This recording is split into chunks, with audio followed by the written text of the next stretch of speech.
Alright, it's been a while since we've had any installments from Arkhan Salon. Bought a lathe this fall and I've been coming up to speed on the lathe and paying off the lathe bill before I can buy more parts to put together a nice like a petite crouton saber. This is one that I worked on during the fall as kind of a test bed. It's for my 6-year-old son. Wanted something that was a PVC so that it would be pretty robust. It has some features in here that I haven't had before. With my first lithium 18650 battery installed in this unit. Like I said, it is PVC. It's my first reverse sound saber.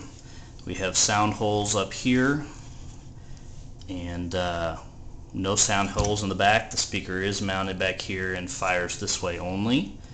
So that was new for me, and my son is a big fan of storm chasing and severe weather, so you might notice that there are some tornado style accents. The shroud is cut with stylized vortex, and the blue tips on the blade holder are also supposed to look like descended tornadoes. One end here, this is made from several different diameters of PVC and PVC caps. The CoverTech wheel here is actually the pommel retention screw. There are threaded inserts for all of the screws so that they should be held pretty tightly. It does have in-hilt recharge for the lithium ion battery pack. Has a small auxiliary switch mounted here in between some of the sound holes. This is actually a switch left over from one of my Pololu LV boards. I was kind of running out of places that I thought looked good. I wanted the switch to be recessed, and that switch ended up working really well. We have some fairly rough PVC work there for the guarded switch. A single 10x32 screw holds this section, the blade holder, onto the main body. Again, threaded inserts interior. This is a temporary 8x32 blade retention screw. Need to come up with something a little bit nicer than that.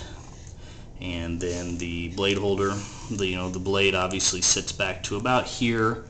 It isn't on the side where it probably should have been for this particular shape of blade holder, but it's pretty snug, and I think it works out fine for him. Surprisingly, it actually was pretty tight on this build because the interior diameter of the PVC is just right at 1 inch, not 1.25 inches, so some of the things that you might have previously done with stacking them you really can't get away with. Since he's 6, his blade is only 2 foot long. That works out much better for him than having to try to negotiate a 3 foot long blade. And we'll go to video here in just a second for the blades.